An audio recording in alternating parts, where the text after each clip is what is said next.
The Hells Angels came to my uncle's funeral. What's the nicest thing you've seen a gang do? I didn't see this personally, but about 20 years ago my mother was a 5th grade teacher in Compton. For those of you who don't know, Compton pretty notorious when it comes to its concentration of gangs and gang violence, especially in the immigrant district, which is where she lived and taught. It was a pretty average night if you heard between 1 to 10 gunshots. My mom, being the faking boss that she is, refused to leave the district or teach anywhere else. Anyways, her first year teaching there she had a group of 5 boys, all of them living in destitute poverty. During break, they loved to draw pictures of cars like Lamborghinis and Porsches, all things that they could never afford. They all promised my mom that if they ever got a car, she would be the first person that they would take for a ride. Skipping ahead about 8 years, my mom was leaving the school late after staying to grade some tests. As she was walking to her car, she saw a shady group of boys leaning against a car watching her. She began to walk fast, but they boys got up and began walking towards her. All of them were wearing the telltale blue bandanas, Crips, and my mom said she could see one who was packing a Saturday night special. Anyways, just as she got to her car door, the group of boys reached her. One of them spoke in deep, intimidating voice, "Missus, we're here to take you for a ride." My mom thought she was being kidnapped and reached for her pepper spray. Then another of the group stepped forward and introduced themselves as the 5 boys that she taught about 8 years ago. They squeezed my mom into the backseat of a rolled, beat up Cadillac between 2 of the students. They took her to a really fancy restaurant somewhere and paid for her meal in full. Later they took her back to her car, dropped her off, and told her if she ever needed anything to call them. Then drove off. TLDR, my mom went out to some fine dining with some Crip members. Edit, Porsches, not porches. It would still be pretty cool to see someone driving a Porsche though. When I was younger, I lived in a relatively bad part of town. I was /Asian/white, and most of my neighbors were black or Hispanic. I started playing sports at school and made friends with a number of kids, including this one guy named Thaddeus who was 2 years older than me. Thaddeus was a big tough kid, but a secret that he kept from a lot of people was that he sang like an angel. He told me once and sang R. Kelly's "I Believe I Can Fly," and I've never heard it done better. I swore to him I would never tell a soul, and I never did. Thaddeus got involved in some gang activity later on, and I lost touch with him until high school. I was walking home late one night when I was approached by a group of black teenagers who apparently saw me as an easy mark. I wasn't sure whether I was just going to get mugged or was going to get an ass kicking out of it too. I think my membership on the football team was the only thing that saved me from an immediate beatdown, but it wasn't going to end well. Suddenly, I hear a loud "Hey, the fuck are you doing? Leave him alone." I look over, and Thaddeus and a couple older, 20 plus, guys are pushing into this circle. Thaddeus throws an arm around my shoulders and says he's cool. "You fuck with CMXI, you fuck with me." The teenagers dispersed, and Thaddeus made sure I was okay before sending me on my way. I was a bit shook up at the time, so it wasn't until I reflected later that I realized that Thaddeus and all the older guys were pretty obviously strapped, and their status saved me from any trouble for the remainder of my time in high school. I was visiting Central America a few years back and decided that it was a good idea to go into the projects in Managua Point. Just to paint a mental picture here, most of the houses that could actually be called houses were surrounded by brick and razor wire, and the rest were slapdash structures of sheet metal and anything else that could be found. It wasn't the nicest of places, to be sure. Anyways, I figured that it would be cool for 4 reasons. A. I'm actually a little darker than many of the locals despite my blue eyes and Eastern European heritage. B. I speak pretty good Spanish. C. I had a Salvadorian friend with me, and D. I was, at the time, the most badass motherfucker around, or so I thought. So Marcus, my Salvadorian friend, and I were walking through Camilo Ortega past a park when we see a brawl break out in the park at the end of the street. All of a sudden we hear bang bang, a gun firing into the massive bodies, and they just scatter with the shooter still popping off shots as they ran. Marcus and I were as confused as we were scared, not knowing the neighborhood, but two of the guys from the brawl stepped out from between two of the ramshackle houses to our left and basically dragged us in with them. At this point I was certain I was a dead man, but they just told us to lay low with them and they would get us out of there. They didn't ever actually identify themselves, but Marcus, who grew up surrounded by gang activity, told me he was almost certain they were M18, Mera 18, so there we were in a hut, sitting with gang members, praying we weren't about to get killed. It was a strange experience. They stayed true to their word though, and got us out of Ortega. Needless to say, I felt slightly less bad as after that point TLDR walking through bad neighborhood in Managua, got saved by gang members. Edit, M18, not manuscript 18. My husband and I tow our camper from Florida to Tennessee twice a year, to camp in the Smokies. A good stopping point is an area called Locust Grove, Georgia. There's a cute overnight RV park close on I-75, and also the most kick-ass Mexican restaurant you'd never guess was in a strip mall where we like to grab a bite and a drink. One night we got in a little late and were finishing up dinner and watching the debut of Favre playing for the Jets on TV at the Mexican place. The game went to the half and the restaurant was closing up. We asked the waiter if he knew of any place we could catch the second half, and he pointed us to some bar across the interstate. Off we go to a little nondescript place named The Grove, seated in front of your typical interstate motel. There were just a handful of cars in the lot, but it still looked open, so we headed in.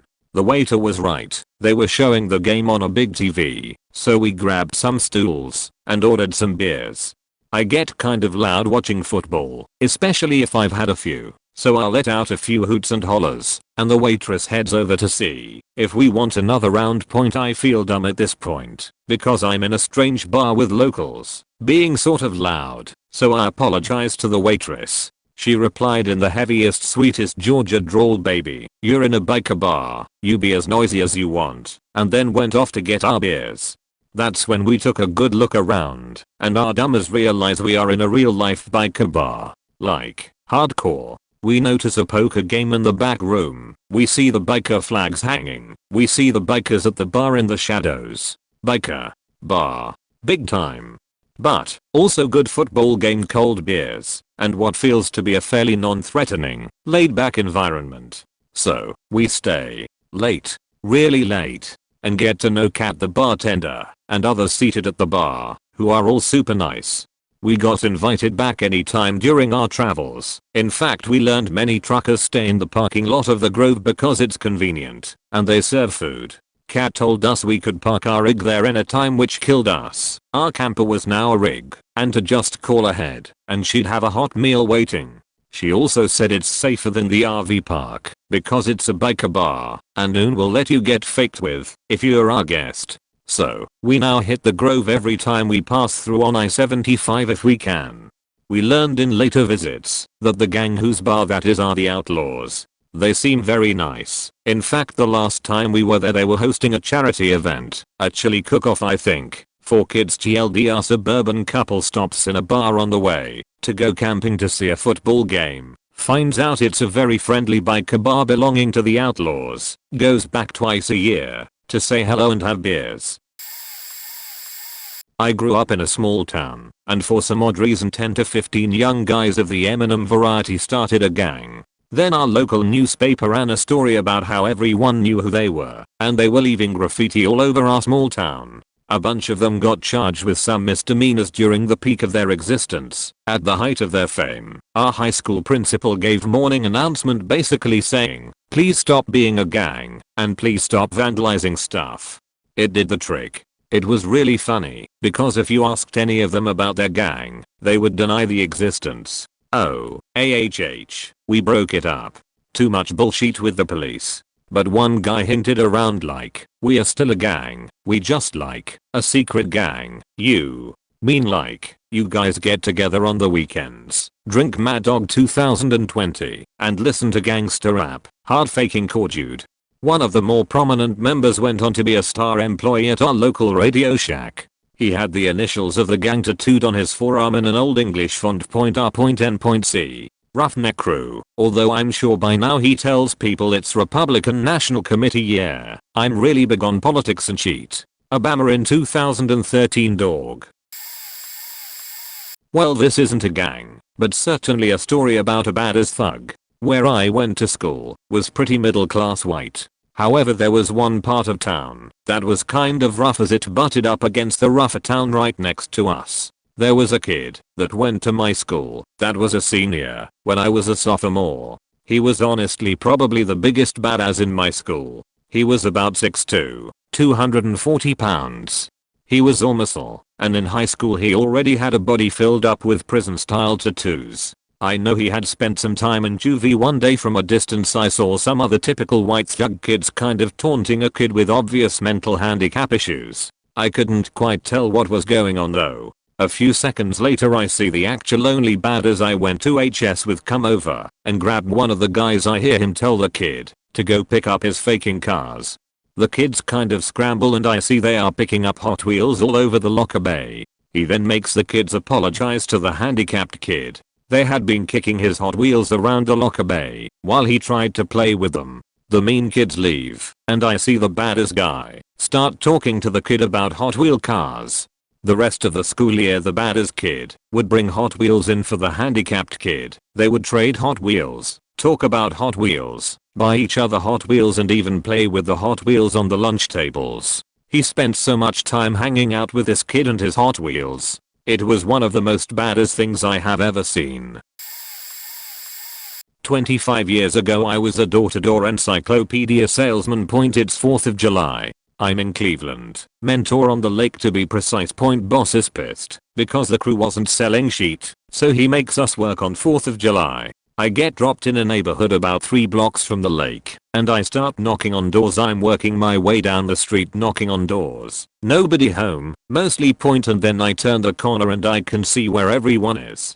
Big house with a huge backyard and nothing but hollies. Probably 25 to 50 of them lined up, and it's the whole cookout, roast pig thing happening. Now in hindsight the whole scene was pretty chill. The wives and kids are all there. No gunfire or play in sight. Just the same. There's no way in hell am I knocking on this door. I'm doing my best to walk by and be invisible. Wasn't happening. Hey you. Of course it's the biggest barrel-chested dude in leather I've ever seen. He looked like he could throw a damn Harley at me. Hell, he looked like he just got done eating a Holly. And he's looking right at me. Me. Yeah you. Come. Here, you sure you mean me? I'm looking all around and behind me. The street is empty boy. Don't make me come over this fence. Get the fuck over here. Okay. So I walk over. Hi. What the fuck are you doing in my neighborhood? Okay. Now I think I just peed myself a little. I'm like a door-to-door salesman, you know, no sheet mister. Slacks and shirt and tie with a faking backpack walking around my neighborhood. What the fuck are you selling? Encyclopedias and kids books. Sir really? Yes. And I open my bag and haul out a book and hand it to him. He takes it and he's flipping through the pages and now he's talking to me. Real conversational like. You see all these wives sitting out here with all the rugrats running around now don't you? Yes. And you were just going to walk on by. Yes sir. You weren't going to knock on our door. No. No sir. Are you sure? Yes. Positive. Yes. Well why the fuck not? He growls from assorted pit bulls and Rottweilers who had suddenly showed up because the word was out. Come see what sheet your pants fear smells like. Okay. Now I'm faking positive. I've pissed myself. He snaps the book shut.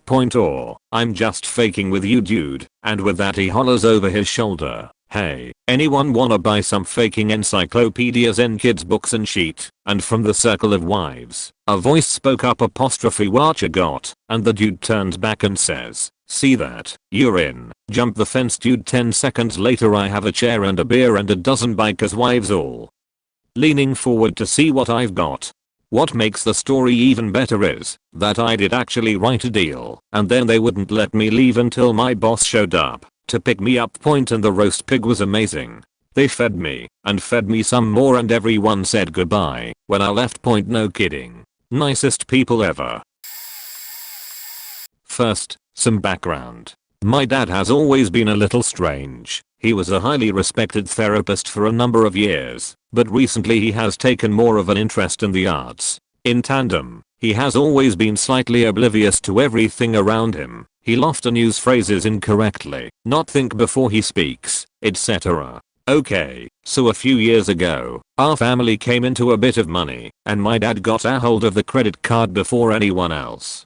I don't know what he was thinking, but he purchased a club in a more unsavory neighborhood that specialized in drag queen shows. He was able to get an amazing price because the neighborhood was so bad. Naturally, everyone in the family was furious. Anyways, the first people he encountered while inspecting the property and surrounding areas were what he assumed to be a street gang, but were, in fact, a group of homosexual dancers.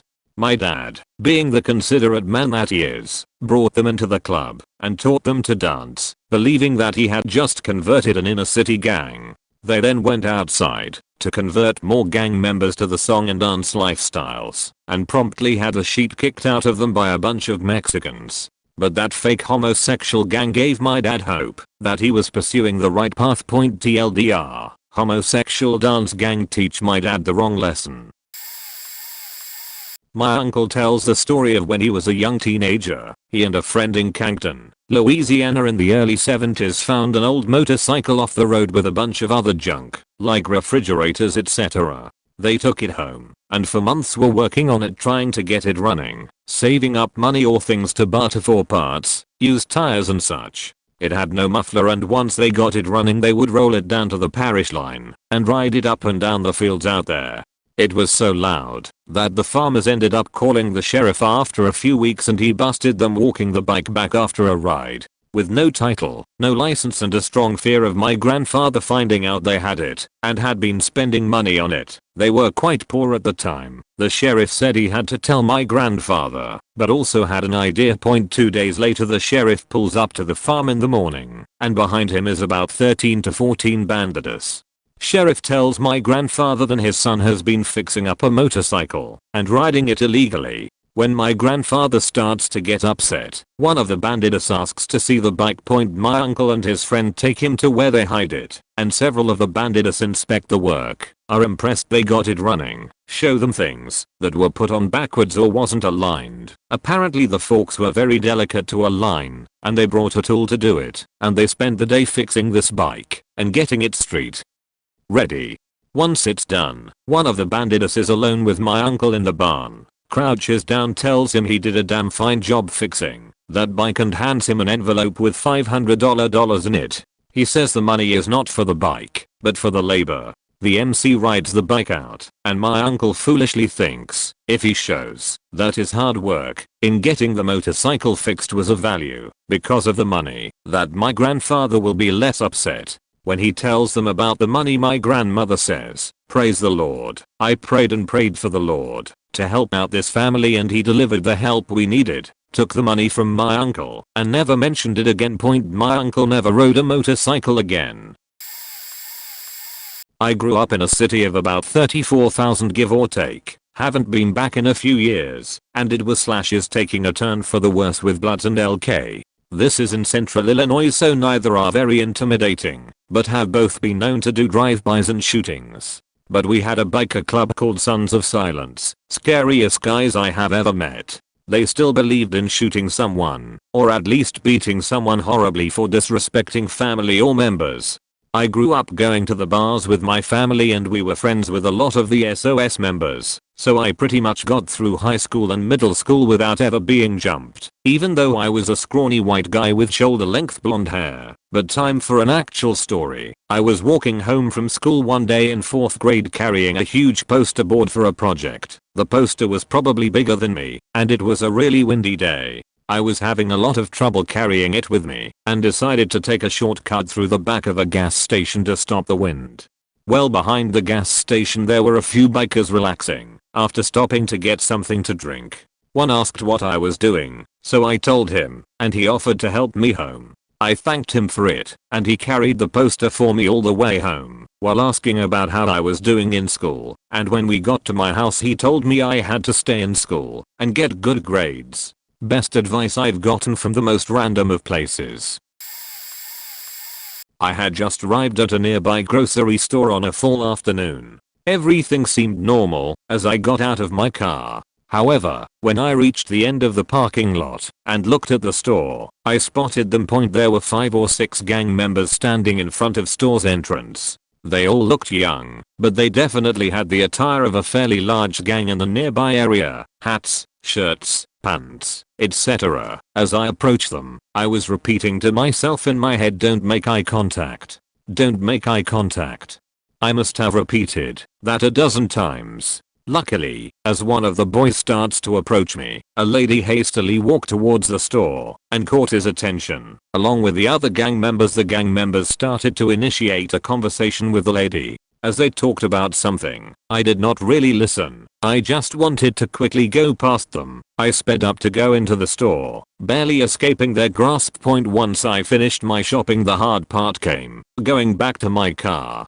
I planned ahead and only bought things I could carry in the plastic bags. The cart was too big of a risk. Regrettably, I bought 1 or 2 more things than what I could comfortably handle. So as I started approach the exit, I could feel something about to fall out of the bag. I go through the automatic doors and made eye contact with one of them. I quickly look away, and in my head I'm cursing at myself for making such a foolish mistake.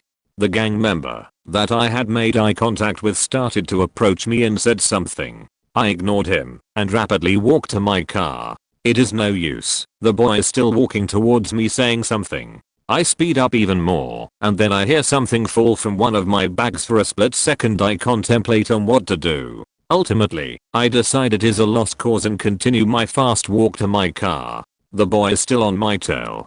I finally reach my car, but with my hands full I cannot reach into my pockets for the car keys. I quickly drop the groceries from one of my hands to get the keys. I fumble the keys around trying to stick into the lock as I hear the boy's footsteps getting louder and louder until nothing. As I unlock the door, I look to my right and see the boy standing there with a smirk on his face, holding my sacrifice grocery item.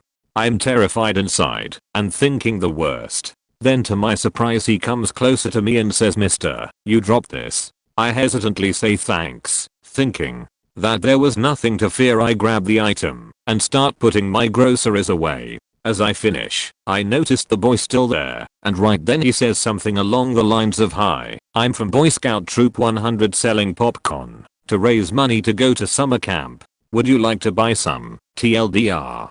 They are after your money."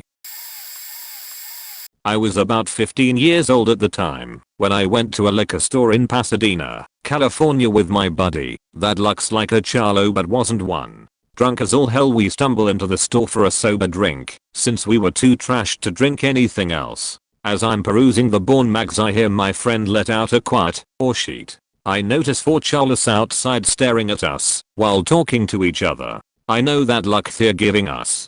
For some reason gangsters tend to be intimidated or feel threatened when in my friend's presence, even when he's not doing anything. Now I've seen my friend in action in our old backyard boxing matches, but he had a one-hit knockout punch in his ass, so I wasn't too afraid for him. I was more afraid for myself, since I was way too drunk to fight. So since we know what's about to happen, he tells me to buy a drink with a glass bottle.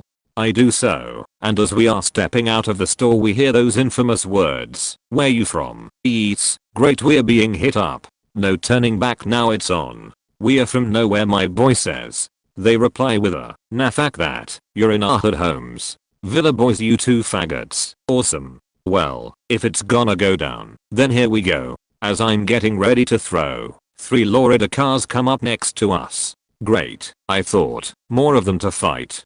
But as I thought that, I notice the people in the Lowriders are black. One jumps out with a police nightstick and yells, "Where y'all beaches from? Cuz ABC Altadena Block Crips CUHZ." My friend and I look at each other, smile and tell them we ain't from nowhere, but these punks are from Villa boys. God, the look on their faces, priceless. Oh okay, good looking, cuz as a matter of fact we been searching for them. They tell us, "Y'all wanna fuck 'em up with us." We keep their wallets though, cuz as all 3 Lowriders unload their passengers, about 12 to 14, me and my friend look at each other, laugh, say no, check my pants for defecation, and went about our night. I used to work as a caretaker for an old home in a pretty sketchy neighborhood. The place had historical value. It was an old manor home, but had been let go to rot along with the rest of that neighborhood. This husband and wife lawyer team wanted to get the place protected as a historical landmark, but they needed me to oversee its reconstruction and maintenance while they worked their regular jobs.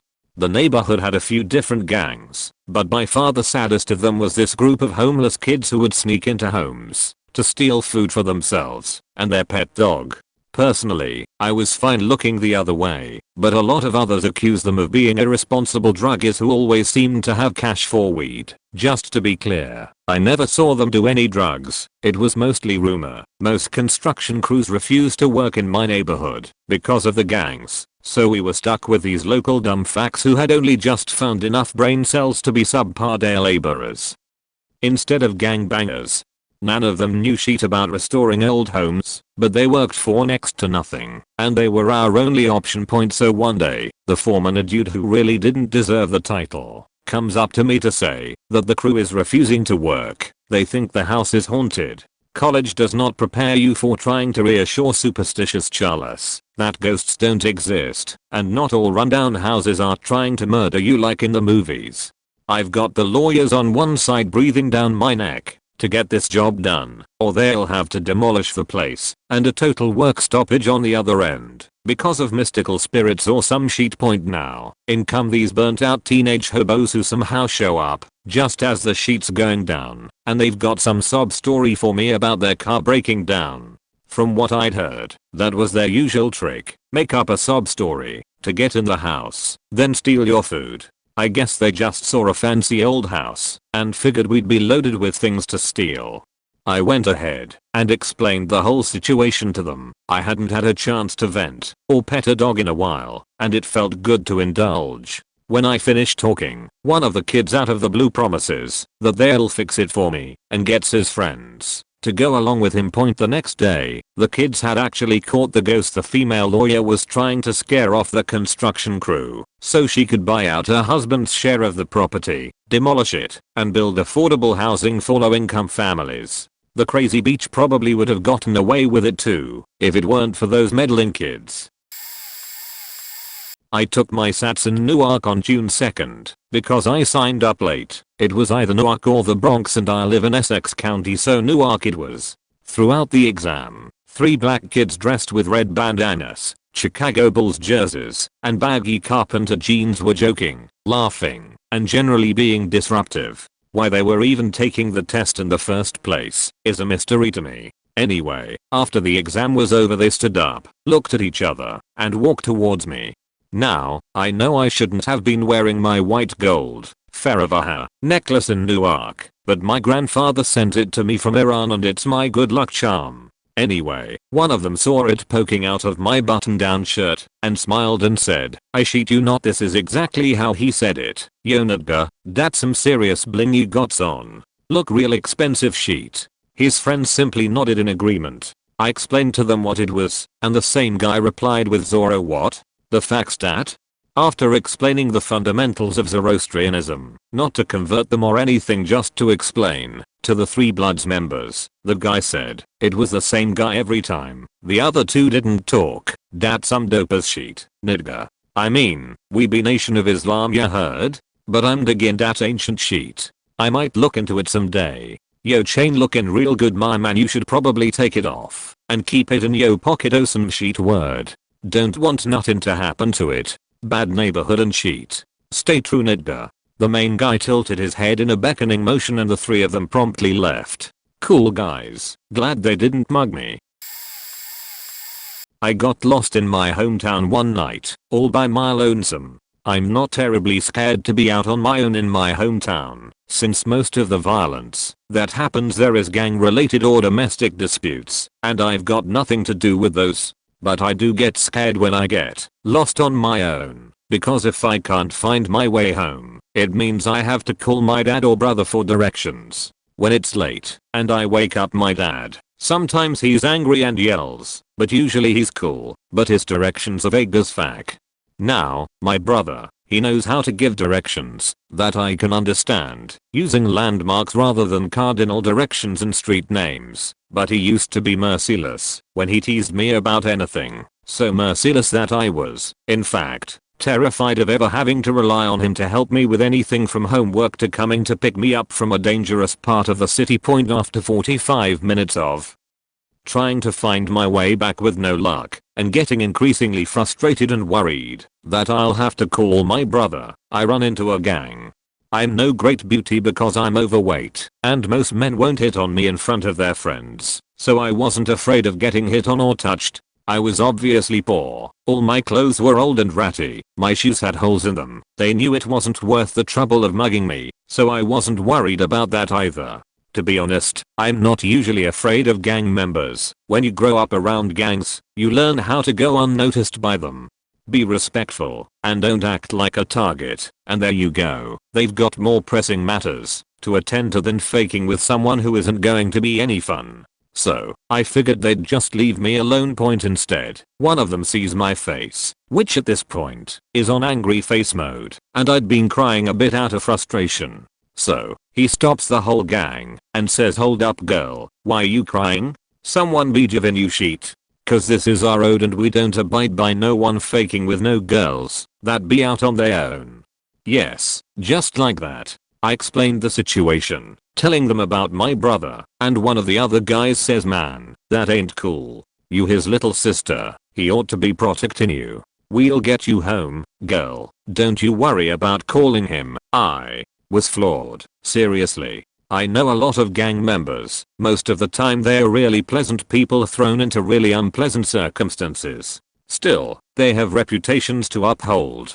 Gang culture is a serious faking subculture. They don't often go out of their way to help someone in distress. If they did, people wouldn't be so upset when gangs come into their cities. But those guys walked me all the way back to where I needed to be, which was about an hour's walk in the opposite direction. They even offered to walk me all the way home. I said I was cool on my own from that point, and thanked them, and one of them told me to make sure I was paying attention to where I was going, so I didn't get lost again, because you don't know what kinda creeps be out this late at night. And the one who commented about my brother earlier told me to tell my parents about my brother being a jerk, because somebody ought to talk to that boy and be reminding him he's got a duty to his little sister.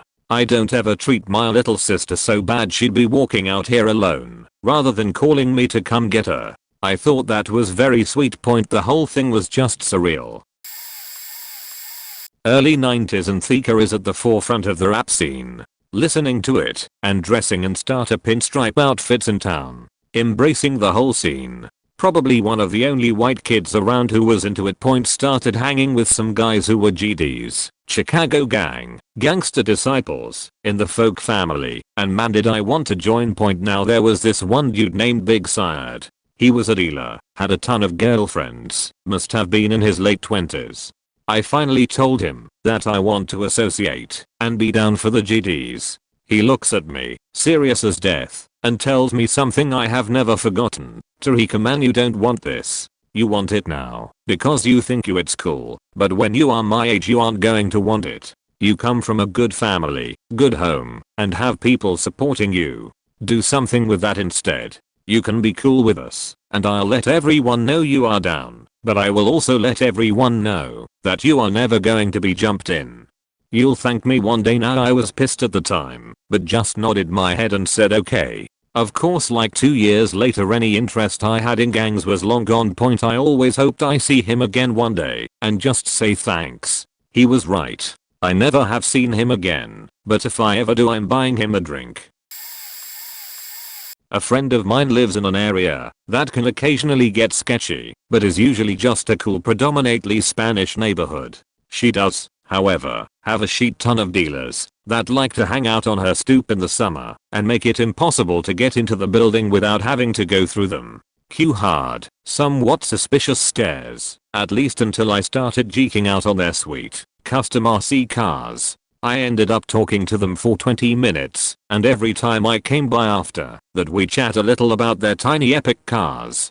So one day I'm walking down the block in the evening and this dude on a skateboard starts hassling me. First it's just standard catcalling, hey snowflake, hey slow down, I can make you feel good etc. Nothing really intimidating. When I don't respond the guy gets super hostile, starts trying to aggressively block my way, while saying really nasty, insulting shit point. Before I can do/say anything a small army of RC car loving drug dealers grabbed him from behind and knock his dumbers off of his skateboard with a what the fuck you say to her? I've never seen anybody run away so fast in my life, like flaming roadrunner tracks down the street. They then apologized on behalf of the neighborhood and gave me his skateboard. Nicest dealers I know. TLDR, even hardcore drug dealers love to talk about their hobbies. My older brother had some connections with the local chapter of the club. When he passed, we were a little bit surprised that only a few of the members came to the memorial service, though upon departing the site we discovered why. Seems that about 100 of the local police force also chose to turn out for the service, locating themselves on a hill overlooking the spot where we had gathered. One attendee broke down and had a bit of a fit, shouting and swearing at the gathered PD members, screaming at them about respect for their members' mother and other family, and how they had absolutely zero class for doing such a thing at a memorial service point after the service. And for another year, until my mother died, the club members called on her 2 to 3 times a week to see if she needed anything, a grocery store run. She didn't drive, transportation to a doctor's appointment, or anything else.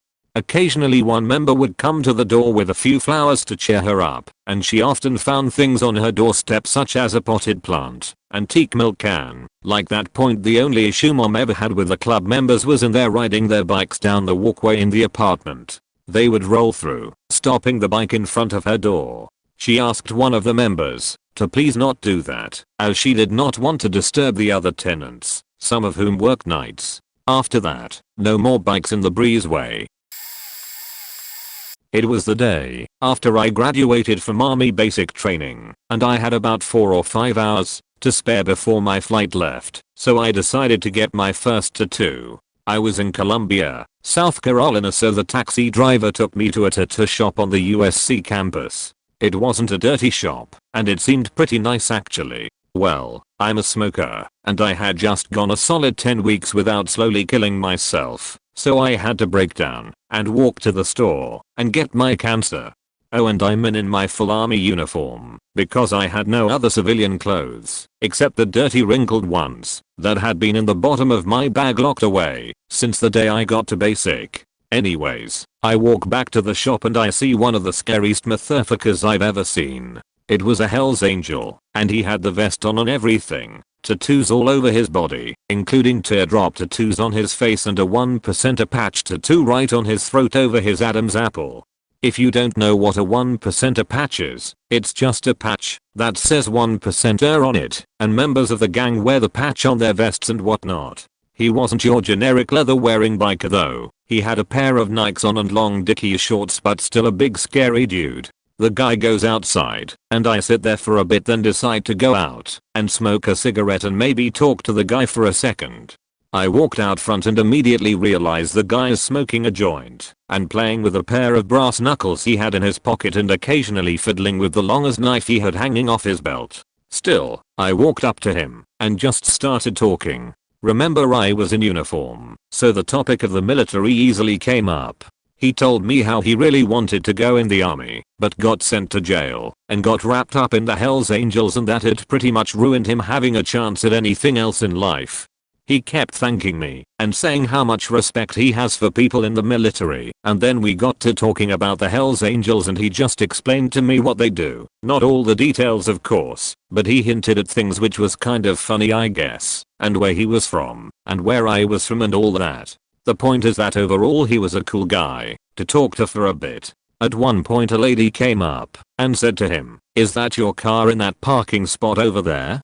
If it is, I'm having it towed because it's in my spot." The lady must have had some balls talking like that to him, but he just said, "No ma'am, it isn't." And when she walked away he turned to me and said, "I dare that beach to tow my bike. I'll have a prospect come down here and slit her throat." Speaking of my bike though, do you want to see it? Of course I was taken aback for a second, but I shrugged it off and went to look at his bike, which was just freaking amazing.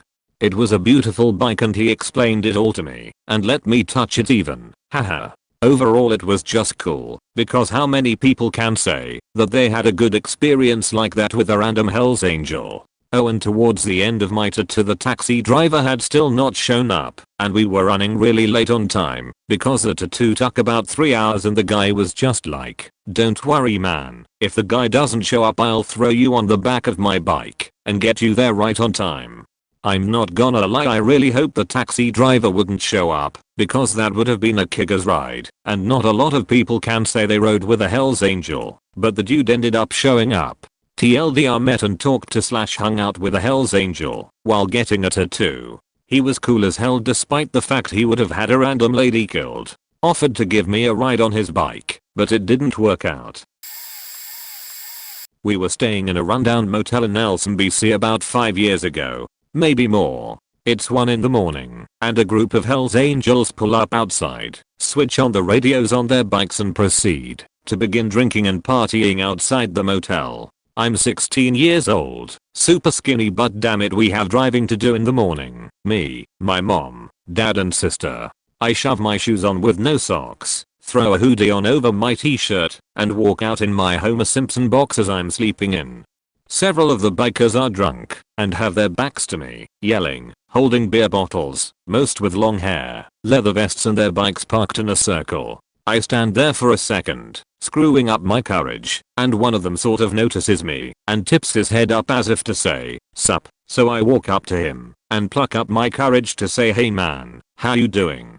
Listen, my family and I have got to do a lot of driving in the morning. Do you think you could turn it down a little bit? If not, that's totally cool."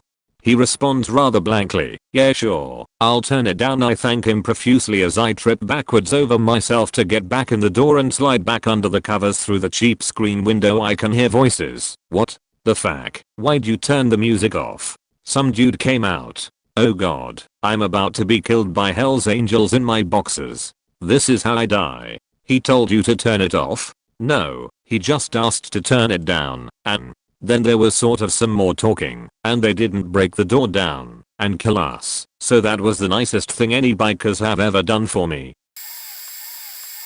This will probably get buried, but when I was in high school we had a new kid on the first day in school. He was a junior like me and transferred from a school not too far away, but it was in a far worse neighborhood.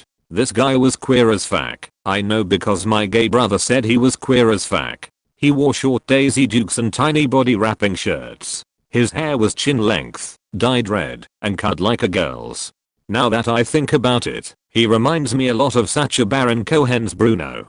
He hung out in the smoking section of the school with all the other misfits, such as myself, and none of us had any problems with him. After all, he was a really cool guy. But that's not to say that the rest of the school was so accepting. He got teased a lot that first week. In fact, they started coming into the smoking section in the mornings before class to start cheat with him. Then one day 4 Mexican kids that I have never seen before, 3 vatos and 1 girl, showed up. They looked completely thugged out, lock sunglasses, baggy dockers, wife beaters, brown plaid long sleeve shirts, you name it. They went over to the new kid, and I thought they were gonna fuck him up.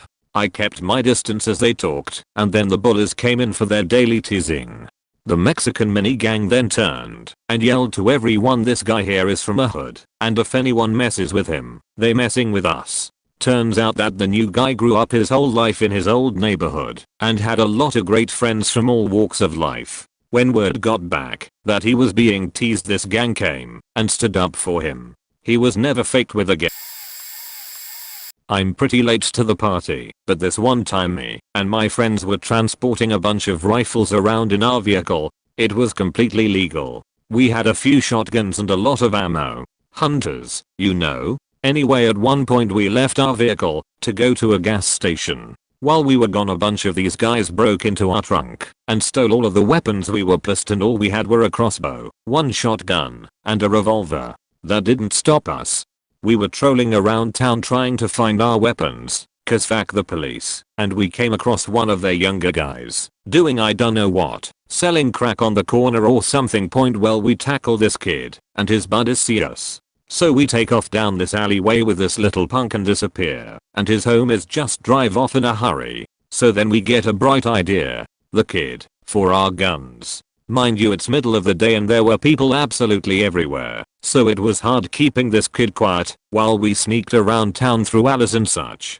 To make a long story short, we find where his gang is holed up. Their leader comes out, shit gets tense. Everyone has our weapon drawn, and over my left shoulder my buddy with the crossbow has their leader pegged.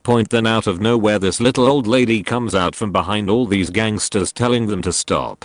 Turns out this group of good for nothings was caring for a whole nursing home in this town, and their leader was a nurse, so we let them keep half the guns cause otherwise the zombies might kill them all. They were pretty good guys. This will get buried, but here goes. I lead my company's outreach program to a local employment academy that is connected with the homeless shelter. Essentially, this place will take in people that are either homeless or recently paroled and give them life skills training, education, and job placement assistance. I have been going monthly to serve dinner for about 5 years now. At a certain point, I began mentoring one of the guys in the program who was on probation for drug convictions but had nowhere to go when he was paroled. He had been trending wonderfully in his recovery and we became really good friends. After some time, his behavior became increasingly erratic, but he seemed to be holding it together with a job and nothing seemed to raise glaring red flags. Fast forward to a night near Christmas, and he was lamenting not being able to afford a cell phone to call a girl he was interested in dating. He had lost his previous cell phone. Well, not lost in hindsight, and I offered to take him to get a prepaid as a Christmas gift. He seemed happy, and I dropped him back in the community housing where he had been placed after successfully meeting many of the marks in the program. It was in a rough part of town, Baltimore. If anyone is curious, about a week later, it was the first snowstorm of the season and I'd get a text from his number at about 11:30 at night. It said, "If anyone know, name redacted, call this number. Emergency." So I immediately called it back, and a man answered that was definitely not the guy I had been mentoring. I asked what the problem was, and he just said, in between the pronounced sniffing of a person under the influence of cocaine, he needs help. He's out here in the snow trying to sell his shoes for another hit. I know he's in recovery. He needs help. He then proceeded to tell me about all of this guy's relapse and tied up a lot of loose ends for me. A really informative and surprisingly cohesive conversation for someone obviously severely coked up. As it turns out, the man who called me was the neighborhood drug dealer. He had been feeding crack cocaine to the guy I mentored all night, but he knew he was in over his head and needed to get help. He texted everyone in his phone, and I was apparently the only one that responded. I called the director of the program that oversaw his recovery and let them know what was going on. The calls did not stop, however. I got calls for several days after informing me that I could come down to Washington Boulevard and buy the phone back since you bought it. I finally made it clear that I was not interested in this scenario. I look back on it and I'm amazed at the relative humanity of an inner city drug dealer to consider the well-being of an own recovering drug addict in the middle of an aggressive relapse. Had he not called me, I don't know where the guy would be today. TL. Doctor, a Baltimore City drug dealer called me to tell me the formerly homeless man I had been mentoring was relapsing and needed help. From when I was very little, my dad, a recovered drug addict, had been mates with a well-known bike gang. Never a member, but they respected him, and he respected them. A few even refused to talk to him until he became straight because they knew I was in his care and I was only 7 at the time. They used to come around to our house and bring me food, and on my 8th birthday 2 members brought me some coloring in books and textus as well as an outfit one of their wives brought for me. When my dad became sober and finally told some of his mates why I had gone into his care and was no longer with my biological mother and stepfather, this was when I was about 14, the vice president of a certain group bent down to eye level with me and looked me in the eye and promised me that I would never be hurt like that again and that they would not be allowed to step foot in their area again. He then proceeded to show me a patch he had received for saying hello to another pedophile. who had abused his daughter on a camp, and how no child should ever fall victim to a weak rock spider's cruel spirit. I'm 22 now, and they check in every now and then. They were there the day I walked out of court, after taking my stepfather to court, and they applauded me for my strength, and reminded me that, if ever I was in need, or hurt or anything I could call on them, and they would help. I have never felt more respected, or welcome, and they are some of the nicest people I have ever met. I'm forever thankful for the support and help they have given me. Not a personal story, but a family story involving the Al Capone. We have the family story written down somewhere from one of those oral historians. Tell your story and they write it down for you, in Michigan, but I'm going to do my best from memory. My great-great-grandmother was living in the Chicago area and was a house cleaner for someone she knew as very wealthy. One time, she was unable to leave my great-grandmother with anyone for the day, so he had to bring her along.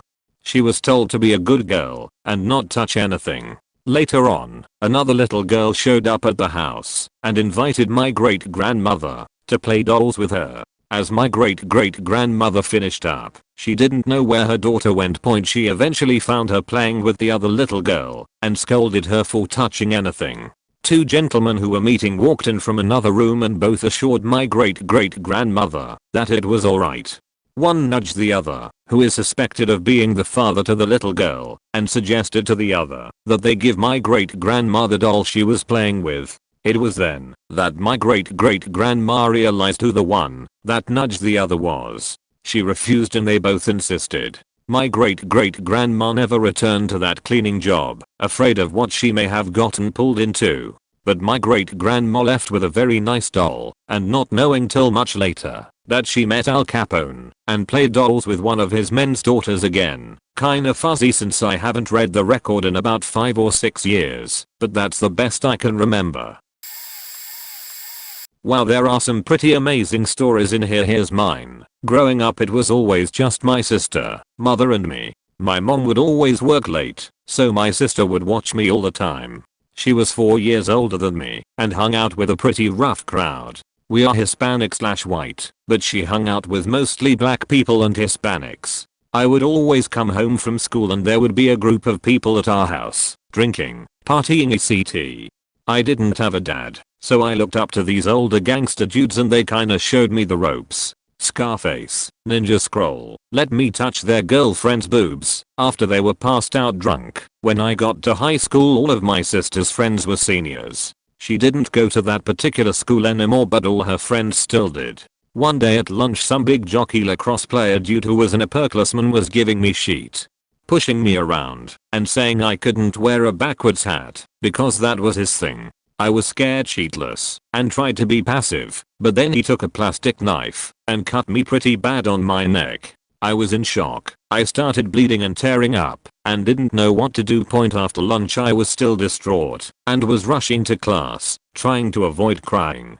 I bumped into one of my sister's big black friends, Tony, and he asked what was wrong. I explained what happened. He told me to go to class and he would take care of it. I went to BO and was sitting there, still scared and confused. Out of nowhere the door opens and Tony is there with a group of his big badass friends and the kid who attacked me. They basically told the teacher to stop lecturing and they needed to talk to me. In front of the whole class they made him apologize to me and he went on a rant about how he really just wanted to hang out with me and invited me to be on the lacrosse team. I will never forget the cracking of his voice as he tried not to tear up out of fear in front of a class of 14-year-olds. After that no one faked with me. Now Tony is living in a halfway house as he just got out of jail on a gun charge. The halfway house was about an hour from where I got my undergrad from, so I would visit him from time to time to catch up. I've got another Hell's Angels story for you. When I lived in Albania a few years ago, my favorite bar in Tirana was called Steel Wings. I was a regular, and lots of rockers and bikers congregated there. What I didn't realize was the HA affiliation. So one day, a huge party full of 1%s from the Las Vegas and Luxembourg chapters, the FAC, Luxembourg, comes to town. Literally hundreds of people came to the party, and I wound up shooting the sheet with some of the angels, since I'm an American who once lived in Luxembourg. Common ground all around. It was great, and we shared pizza and beer. It was getting late, almost to the end of the party. I start to walk home, and some meathead decides he wants to sell me phone credit by threatening me. I'm a skinny little guy. He punches me right in the center of the chest, knocking the wind out of me. I stumble back, running into a Vegas chapter 1%er I'd just been hanging out with, and as I fell I knocked the beer out of his hands and onto him. I look him in the eye absolutely mortified, and he just says to me, "I saw everything, buddy, don't worry," and he proceeds to grab 2 other angels immediately nearby, and they faked that dude up. I got us all around afterward to thank him, and they wound up giving me a ride to my house. Fuck yeah, I got to ride with the Hells Angels.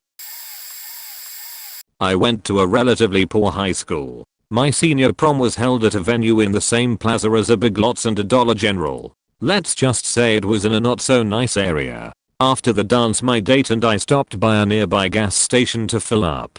I went inside for a minute to go to the restroom. I go back to the car only to find out that my date had locked my keys inside my car. He thought he was being considerate by locking the doors before he went into the store. It was already 2 AM and the gas station was pretty desolate. I didn't want to call my overprotective Asian parents to help me, and I didn't have AAA. I asked the store owner to help, but he seemed reluctant to leave his bulletproof enclosing. By this time I'm freaking out. The area I was in was notorious for drive-by, and since I dressed nicely, I knew I was going to attract attention. After nearly half an hour of waiting for AAA, a shady black van pulls up to the pump behind me. 2 large Hispanic guys come out covered in tattoos. They walk up to me and start looking me up and down. One of the guys comes up and says, "What's a pretty girl like you doing in a place like this?" To be honest, I was terrified, but I grew up with some rough kids and I knew that the outward appearance of confidence can command a lot of respect. I looked him in the eye and then pointed at my date and told him that my date had locked my car keys inside and we didn't have anything to break into my car with. The other guy comes up and says he has some tools in the car. He takes out a flat piece of metal and a crowbar. They ask me if I needed help. I said, "No thanks, I can handle it from here." I take the crowbar and wedge it into my front door and slide the flat metal piece in and pop open the lock. I'm a tiny Asian girl and I think they weren't expecting me to know how to break into a car. My dad had taught me how when I started driving, since he thought it would be a useful skill. While this is going on, my date is standing sweating like crazy. He looked terrified and hadn't said a word for an hour. Anyhow, both guys were like, "Damn," after I smoothly popped open the door. I gave them back their tools and thanked them and asked why they were carrying those tools around. Turns out they were part of the Latin Kings and they were planning to steal my car and money. They would carry around those tools because they make a living stealing luxury cars. We had some friendly conversation, and it turns out they were pretty nice people. Beside the stealing part, they decided not to steal my money and my car because they thought it was really cool that I knew how to break into cars. I think it's because my car was really shitty. TLDR, locked my car keys in car during prom. Members of the Latin Kings helped me break into my car. Not a gang in the traditional sense. However, I play league pool at a local bar on Wednesdays. I'm a tall, scrawny, nerdy white guy. I work in it, look the part, and don't intimidate anyone. The closest league location is a bar in a shady part of town. Shady enough that the bartenders carry cattle prods and are big mean looking mothers. One night I'm getting ready to head over, and I just got done detailing my car. An AMG Mercedes. The bar has 2 entrances to the parking lot, and 99% of the patrons head to the south entrance. Well, that day someone stopped for the north entrance. I got stuck behind this person, and knew it was a bad choice. It's a 4-lane road with no turn lane, and we are blocking the left. The right is solid traffic, so I can't get around. I put on my signal, and hope for the best. Next thing I hear is a screeching noise. I looked in my mirror just before impact and had time to sigh before I got plowed into by a junky old Camry. Person in front of me turns. I make eye contact with the offending driver in my mirror and shoot my hand through the sunroof. First pointing at him, then pointing left at the parking lot. He just nodded and followed me in. We park, and begin looking at the damage. It's bad for him, meh for me. Turns out the body shop had to replace my rear impact beam. It deflected by over an inch. I insist on swapping info, and this kid starts to squirm and get washy, saying that he has a parts car and I can just report my car to my insurance. No faking way, dude. I raise my voice in an attempt to shake him. He's sticking to his guns at this point. The bar patrons had been taking a smoke break, saw the whole thing, and started surrounding the kid. And these guys are all big, tattooed, bald, intimidating looking fellows. I was so dazed I never saw them. The leader of the opposing team that night speaks up and asks me if I need any help. All of a sudden the kid who hit me is scribbling down his insurance info and telling me all of his contact info too, just in case. We shake hands. His info was legit, and my car gets fixed with little hassle on my part. Rental was even paid for. He never called my insurance. The opposing team bought me drinks all night, and we had a good game. I have never felt intimidated since then going to that bar. We still laugh about it every once in a while. TLDR. Got rear-ended by kid who refuses to core up info. Angry, intimidating bar patrons who witnessed wreck scare kid into complying. I'm pretty late to this, but oh well. I used to live in the same street as the leader of a reasonably well-known Australian bikie gang. These guys were the typical bikies and would make the news now and again for some sort of crime. Now the leader had moved into this house in my street to take care of his dying mother, I was told, and after she died, he renovated the house with an indoor pool, 2 double garages, etc., and basically made it into an awesome place.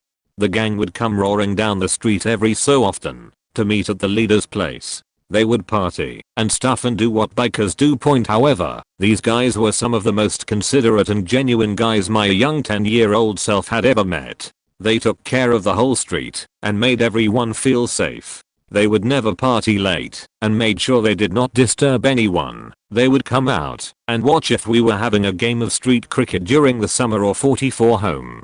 Also, my neighbors and I used to play Spotlight in the park up the road when it was dark until about 10 PM, and they would sometimes check on us to see if we were safe. They also would do odd jobs around the place for our elderly neighbor, like changing light bulbs, throwing out old and heavy furniture, etc. I think every year some of the bikie gangs in my state do a ride for telethon/charity through the city just before Christmas and deliver toys to kids at the children's hospital. Also TLDR, lived in street with bikies, were genuine and helped out neighbors. Also do a telethon charity ride at Christmas to give toys to sick kids. Thanks for a refreshing read. It's good for the soul to know that kindness and respect can be found in seemingly the most unlikely places. Here's mine. A long time ago, girlfriend and I were taking our respective vehicles down to the airport, 45 minimum drive, to pick up her family who was coming into town for a visit. We park out on the street. I have not driven my car for a while, and when we got ready to leave for the airport, we found out that my car would not start. Just as I popped the hood, I noticed a sedan with a couple sitting inside drove by rather slowly, made eye contact with the driver, and gave him a nod and smiled. I have the habit of nodding at people, and smiling at them shows them that yes, I see them, and I acknowledge their presence. Once I popped the hood, we decided the battery is probably dead due to lack of use. As I went to my girlfriend's car, which was parked close to mine, to get jumper cables, I noticed the previous sedan pulling up behind us. Out hopped the driver with a car battery jumper, one of those that's self-powered and does not require a second vehicle, and came over to ask if I needed a jump, which I gratefully accepted. Car started right up, and the driver left quickly afterwards, but I did manage to shout a big heartfelt thank you as he drove away. To this day, his act of kindness is still fresh in my mind, and I try to pay it forward when I can. Well, Tupac once said the police are the biggest gang of them all. So I'll tell this story. I was in the ghetto of Seattle the other night around 3 in the morning, having some Asian food. I was with 3 other guys who walked out on the tab, and I left as well cause I didn't want to get stuck with their tab, even after waiting for someone to bring me a bill for a very long time and receiving the wrong order. So I decided to just walk out. A gang of pissed off Asians eventually grabbed me up the street, threw me into a wall then onto the ground, and held me down laying on top of my body dislocating my arm. A huge crowd started to form, as if someone had caught the white devil himself, and started to celebrate as I was laying the beat up over a $7 meal and the only white dude in sight. Eventually the cops showed up, and treated me like a total criminal as well in front of everybody, and did not take any statements from me or anything, and took me to a holding cell. I didn't say a word the whole time, even when people were spitting at me, and calling me a honky, and yelling "This nigga going to jail." When the arresting officer put me in the car I politely asked him if he could make sure one of his guys had my wallet cause it wasn't in my pocket. And then when we arrived I also asked him if he could help me fix my clothes that were coming off me, which he did. I apologized for bleeding all over the jail cell because I didn't realize I was bleeding. Then they took me to a sink and give me bandages for my cuts. Eventually he came in and said, "Your friends are here to pick you up. Your tab was paid. We just wanted to get you away from that crowd." Being polite to the police pays off. I did feel really bad for walking out of the restaurant through. People have been telling me I have grounds to sue, but my conscience can't handle it. I was dog sitting in a not so great neighborhood, and I take the dog for walks every night, going around the same 20-minute loop a few times. One night I was trying to kill off some energy, and had been around it a few times already. All of a sudden a couple guys come out from a backyard. They're only 2 or 3 yards ahead and just standing in my path looking at me. I turn to try to cross the street, and one of them comes forward and grabs my arm. I panicked but didn't know what to do, and he had a pretty good grip. The stupid dog is just sniffing some grass. Then it gets interesting. He told me I'd been around that loop 4 times, and another guy had followed the same exact path 3 times, always a block and a half behind me. Sure enough there's a guy down the street, walking very slowly in toward us. A few other guys came out from behind the garage. The one holding my arm lets go, but it didn't do me much good, because I was pretty much surrounded. The one who had been holding my arm and another guy took off toward the guy down the street, while I'm awkwardly standing there trying to decide whether I have any chance bolting. I realize they've all got the same tattoos, from a gang. I hadn't personally met anyone from the gang, but knew them to be on pretty bad terms with a guy I was close to. They had good reason, and the guy deserved all the enemies he had, but still, so that wasn't helping my fear any. The 2 guys down the street turned around to come back, and the other guy, who had apparently been following me, was going in the other direction. Everyone was silent. A guy who hadn't said anything before told me I could go now, but as I was walking away he stopped me again and said, "Next time you walk either take a knife or a bigger dog, and tell your mom you saw generic name going for a walk and he says hi. There's a picture of you on my Mars fridge. You look good, kid." I told my mom that, and it turns out she babysat him way back when I was a little kid, and she had an in-home daycare. I was only 5 or 6 at the time, but he'd seen one of my senior pictures that we sent his mom with a graduation invite, and remembered me. I also learned later, which is a long story, that the guy who'd been following me was a guy I'd gone to high school with who had some pretty serious mental issues. A few years before that I found him hiding in the woods behind my house, watching. Between that incident and him following me that night, he'd become a registered sex offender TLDR. I was being followed by a sex offender while walking a dog, and a bunch of guys who happened to be in a gang came to my defense because my mom used to babysit one of them. Edit. I did not spell a single thing wrong. Look at the text. I did not have to go back and correct anything. It's all spelled just fine. See? No bad spelling here. Looks like I'm too late to this party, but I'll tell the story anyways. One of my dad's best friends from college flips buildings in downtown Chicago. He'd buy up buildings and turn them into luxury condos and apartments. He had just bought this old building that had been vacant for years, and a local group of the Latin Kings had been squatting in the building. Now my dad's friend is a short guy, not very muscular, not intimidating whatsoever. He knew getting the gang out of his new building would take a lot of effort through the legal system, and that could take months. He also figured if he took the legal route the gang might trash his building. He wanted to get working on his building immediately. So one day, he buys several cases of beer and walks right in the front door to have a talk with the gang. He goes right in, offers them the cases of beer, and tells them his proposition.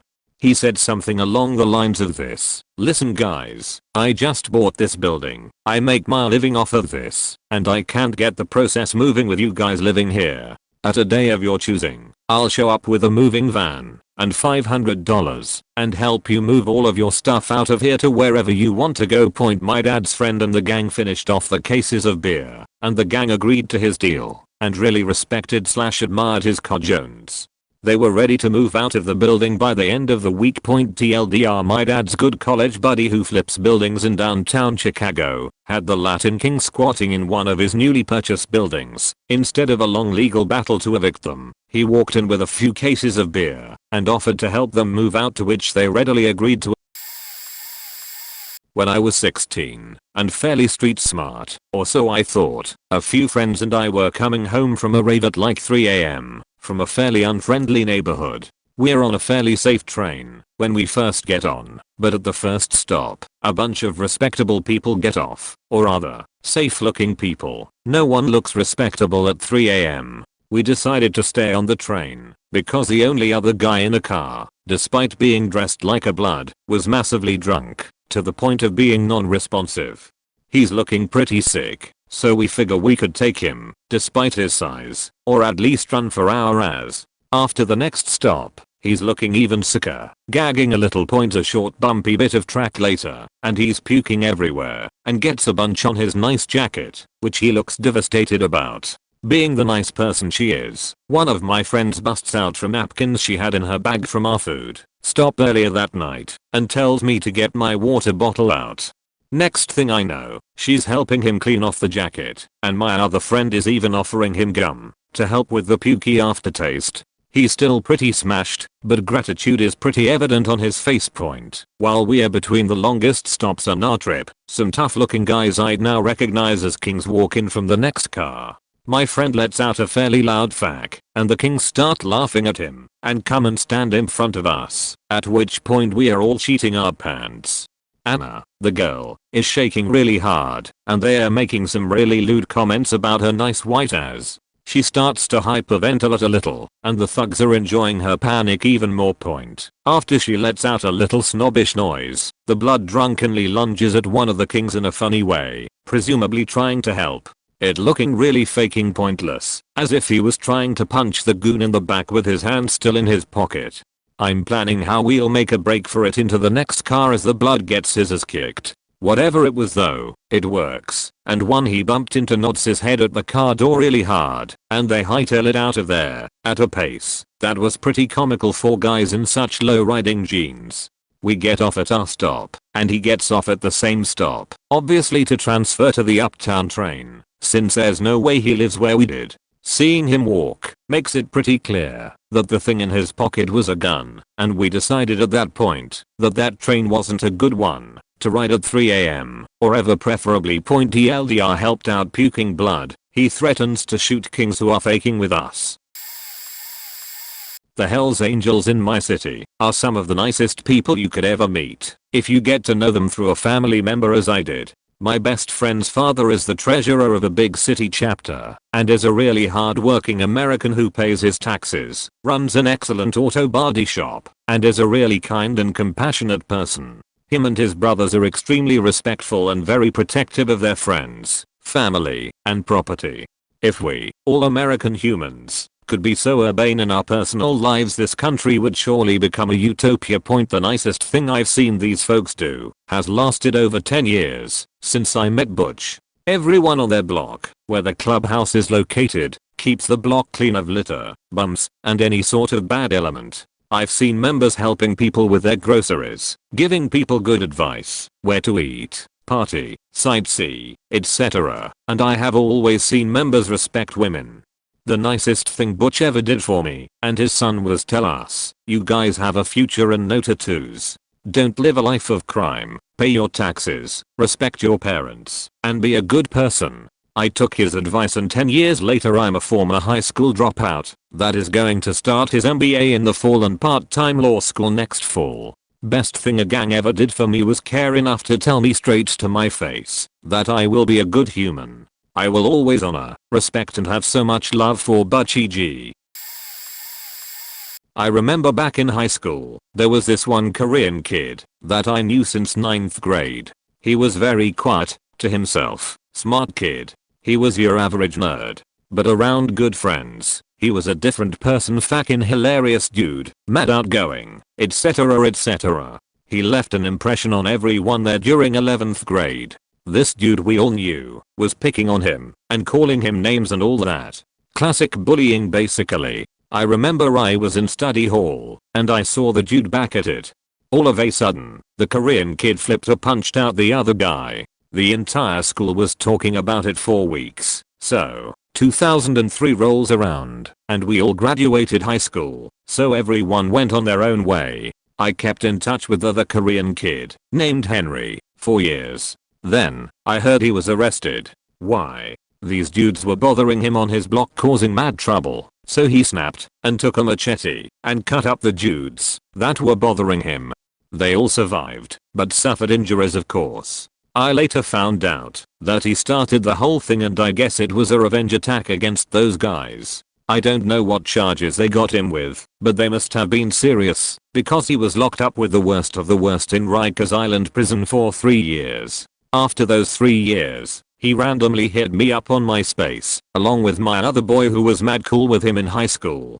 Henry, who was a little heavy set back in high school, I guess took his time in prison to work out. He was ripped. He was all tattooed up. He told me in prison he joined a section of the triads, and so on and so forth. He came to us to basically thank us for being his friend during high school, and thanked us for not being like that other dude he punched lol. He eventually moved to another town, and he left us with this: if you ever need anything, trust me, I got connections, your problems will disappear.